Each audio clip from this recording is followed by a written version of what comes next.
Posiblemente una de las cosas más inhumanas que se pueden hacer es negociar con la vida y con la salud de las personas.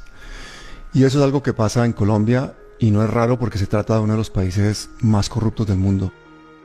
El problema es que la salud es un derecho humano, no es algo que nos quieran dar los gobiernos, por el contrario, es algo que les debemos exigir.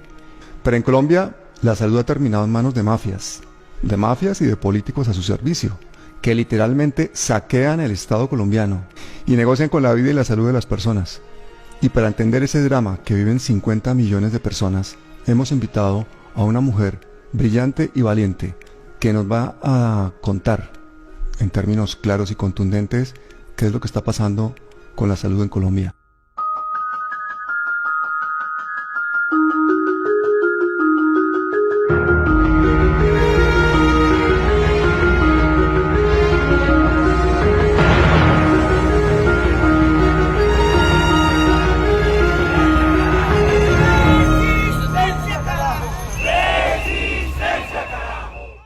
Doctora Carolina Corcho, es un placer tenerte aquí.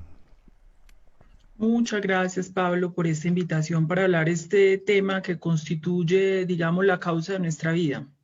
Cuéntame cuál es fundamentalmente el problema de la salud en Colombia.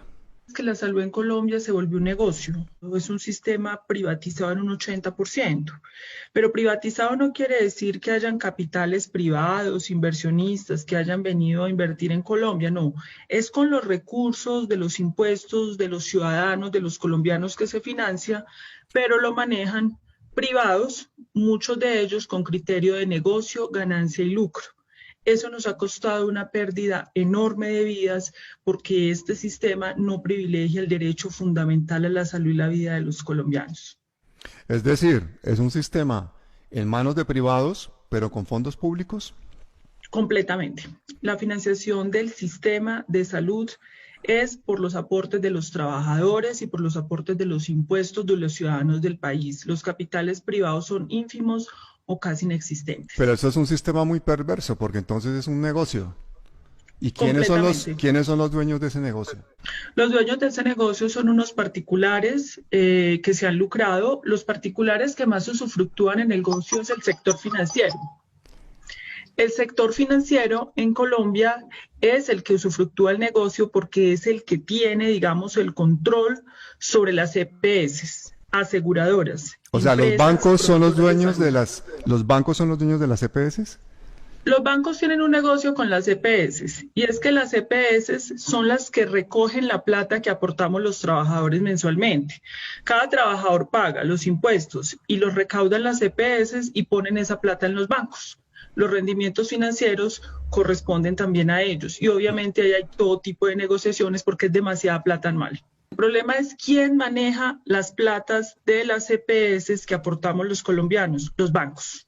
Los bancos. Los bancos manejan la plata. Perfecto. Exactamente. ¿Y desde cuándo tenemos este sistema de salud así privatizado y en plan negocio?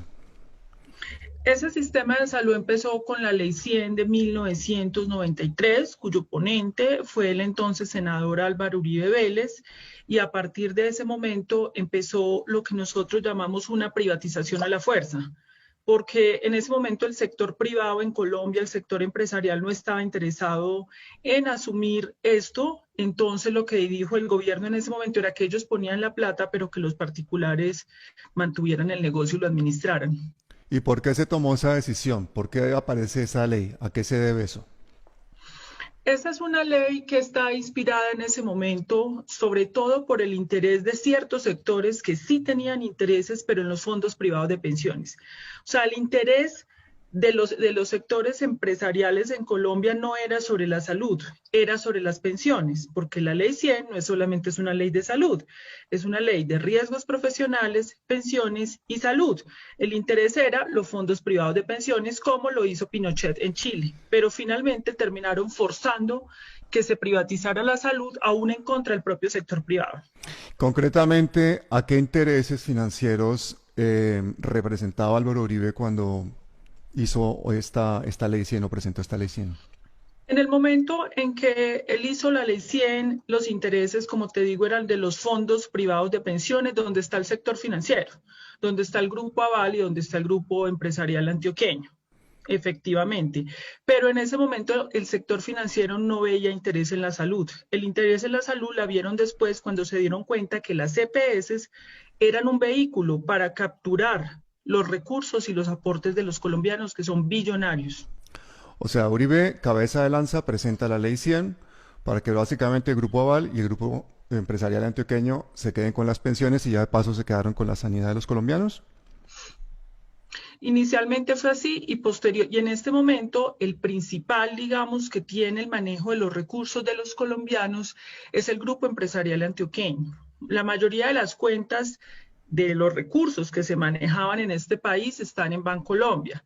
Y en la parte de la prestación de servicios, quien está ingresando a manejar es el Grupo Aval. Son los bancos. ¿Cuáles han sido las consecuencias para la salud de los colombianos de esta privatización de la salud? Las consecuencias para la salud de los colombianos ha sido que entre 1998 y 2010, de acuerdo a cifras oficiales del Instituto Nacional de Salud, en Colombia han habido 1.400.000 muertes evitables.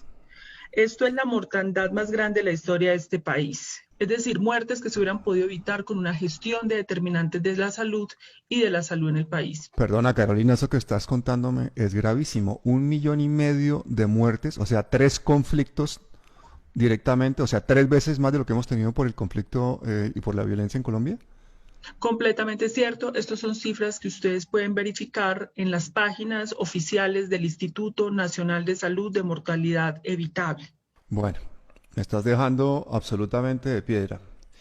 Cuéntame una cosa, porque también ha habido muchísimos casos de corrupción con el tema de las EPS y con el tema de la pérdida de dineros y con el tema de que posiblemente también se lava dinero del narcotráfico a través de las EPS. Cuéntame un poquito de eso.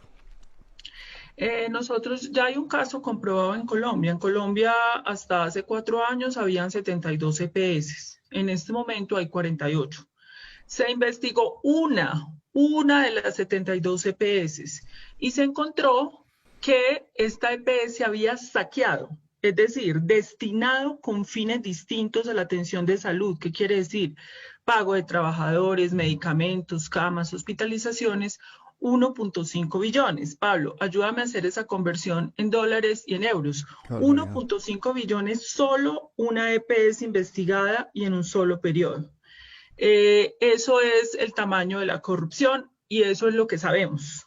Lo que no sabemos puede ser peor. Si estamos hablando que la mortalidad de 1,5 millones de personas se debe a un mal servicio de salud y segundo, de un robo multimillonario, no entiendo cómo no ha habido una revolución en Colombia solamente por el tema salud. ¿Qué está pasando? ¿Por qué la gente no sabe esta situación, no la entiende? ¿O cuál es el problema? Las EPS manejan recursos billonarios. Aproximadamente los recursos son por el orden de 40 billones de pesos al año. Estos recursos de 40 billones de pesos, ellas extraen plata para la pauta, para poder manejar, digamos, todo el control, para controlar el Congreso de la República. Se ha comprobado que pagan congresistas para que aprueben los proyectos de ley que requieren para que se mantengan y evidentemente pauta publicitaria para mantener persuadiva a la ciudadanía colombiana de que ellos no son el problema. O sea, las EPS hacen cabildeo, es decir, lobby a los congresistas y aparte de eso pagan publicidad para mantener al pueblo colombiano, digamos, anestesiado y a sus gobernantes en nómina, ¿no? Completamente, está completamente demostrado, controlan a los ministros de salud, a los superintendentes de salud. La superintendencia es quien debe controlar las EPS, pero eso es una puerta giratoria. Entran a la superintendencia, salen a trabajar a las EPS y entran en la superintendencia. Así se la pasa. Las puertas giratorias. Y yo creo que ahora con la pandemia, pues como que se le han visto todas las costuras al sistema de salud colombiano y hemos visto toda clase de medidas absurdas. Cuéntame cuál ha sido el manejo de la pandemia en Colombia. No, el manejo de la pandemia en Colombia ha sido un desastre, así como en el mundo. Yo creo que la clase política global y la clase política colombiana, inclusive la alternativa, está completamente interpelada quedó al desnudo frente a esta pandemia. Colombia tiene de los peores indicadores de mortalidad por 100.000 habitantes, solo lo supera Argentina. Es decir, desde el punto de vista de indicadores objetivos, aún con el subregistro en Colombia, Colombia está dentro de los 10 peores países del mundo. Vale. En mortalidad, en contagios, en nuevos contagios, aún cuando hay un subregistro. Objetivamente es indefendible.